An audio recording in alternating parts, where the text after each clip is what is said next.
మందస్మిత ముఖాంబోజం సుందర లావణ్య రూపం కమల కారుణ్యనేత్రం కమనీయ కటివరద స్వరూపం సురేంద్రపుర నివాసం శ్రీ వరద వెంకటేశ్వరమాశ్రయేహం. శ్రీమాత్రే నమః. శ్రీ గురుభ్యో నమః. అఖిలాండకోటి బ్రహ్మాండ నాయకుని దసరా మహోత్సవాలలో భాగంగా శ్రీ వరద వెంకటేశ్వర స్వామివారు భూవరాహస్వామిగా దర్శనమిస్తూ ఉన్నాడు. దర్శించండి. శ్రీ మహావిష్ణువు యొక్క దశావతారాలు మత్స్య కూర్మ వరాహ నారసింహ అవతారాలలో అత్యద్భుతమైనటువంటి అవతారం, అతి పెద్ద అవతారం శ్రీ వరాహ అవతారం. నారసింహస్వామి వారు సంహరించినటువంటి హిరణ్యకశిపుని యొక్క అన్నగారు హిరణ్యాక్షుడు. ఈ హిరణ్యాక్షుడు లోకంలో ఏ రాక్షసుడు చేయని పని చేశాడు. భూమిని చాపలా చుట్టి సముద్ర జలాలలో పాతాళంలో దాచాడు. వాడి పేరులోనే ఉంది హిరణ్యాక్షుడు అని. ఒకరు సుఖంగా ఉంటే వాడికి నచ్చదు, ఇతరులు సుఖాన్ని అనుభవించకూడదు అని భూమిని సముద్ర జలంలో పాతాళంలో దాచాడు.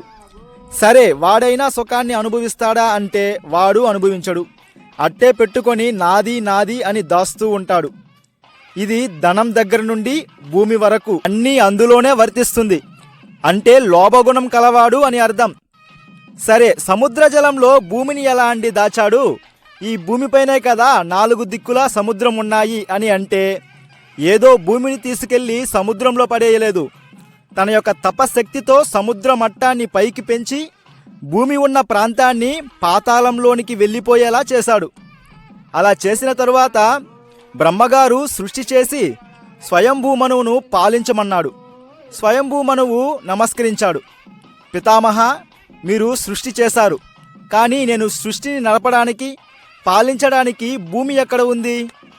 ఒక్క అంగుళం భూమి కూడా లేకుండా హిరణ్యాక్షుడు సముద్రంలోక పాతాళంలో భూమిని దాచాడు అని అనగానే బ్రహ్మగారు సరే, ఇప్పుడు భూమిని పైకి ఎలా తేవడం అని ఆలోచిస్తూ తుమ్మాడు.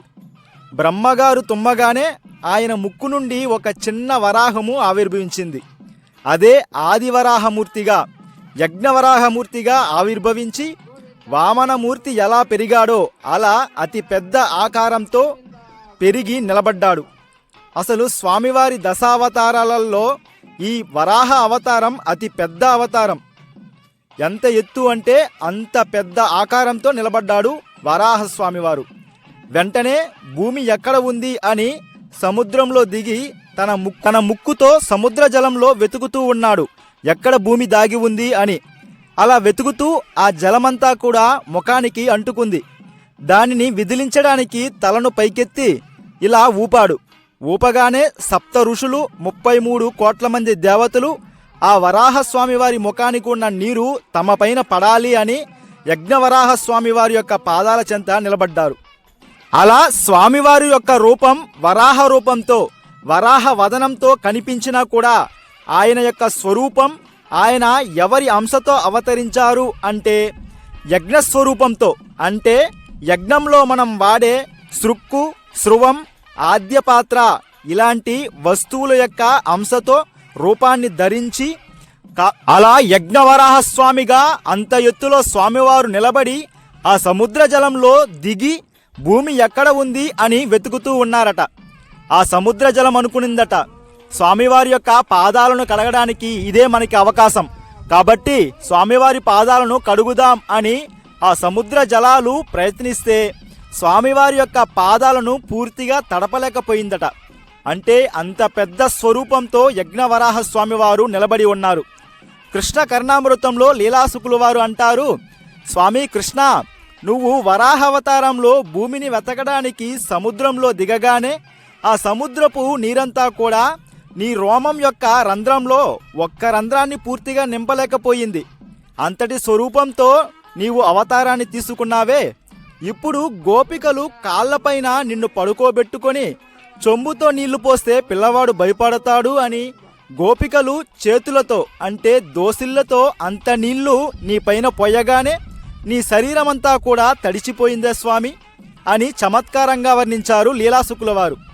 అంత పెద్ద స్వరూపంతో తన కోరలతో భూమిని పొదివి పట్టి సముద్రంలో నుంచి పైకి తెచ్చి యథావిధిగా నిలిపాడు శ్రీ వరాహస్వామివారు. నేనుండగా భూమిని పైకి తెస్తావా అని హిరణ్యాక్షుడు యుద్ధానికి వస్తే ఏదో రాముడిలా నరసింహస్వామిలాగా పెద్ద యుద్ధమేమీ చేయలేదు. వరాహస్వామి వారు ఆ హిరణ్యాక్షుణ్ణి ఒక్క గుద్దు గుద్ది తన కోరలతో చీల్చి చంపేశాడు.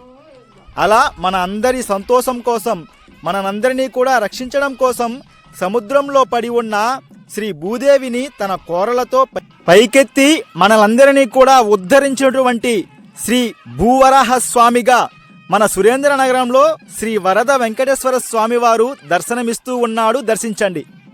అటువంటి భూవరాహ స్వామి వారి అనుగ్రహం మనందరిపైన సదా ఉండాలని కోరుకుంటూ, రేపు స్వామివారిని చక్రవర్తిగా సింహాసనంలో కూర్చోబెట్టి, మా అందరినీ పరిపాలించు స్వామి, మా రాజువు నీవే, నీ పరిపాలనలో మమ్ములను క్షేమంగా ఉండేటట్లు అనుగ్రహించమని రాజుగా, చక్రవర్తిగా శ్రీ వరద వెంకటేశ్వర స్వామివారిని శ్రీరామచంద్రమూర్తిగా పట్టాభిషేకం చేసి తరిద్దాం. శ్రియకాంతాయ కళ్యాణ నిధయే నిధయేర్ధినాం శ్రీ వెంకట నివాసాయ శ్రీనివాసాయ మంగళం. శ్రీమాత్రే నమః. శ్రీ గురుభ్యో నమః.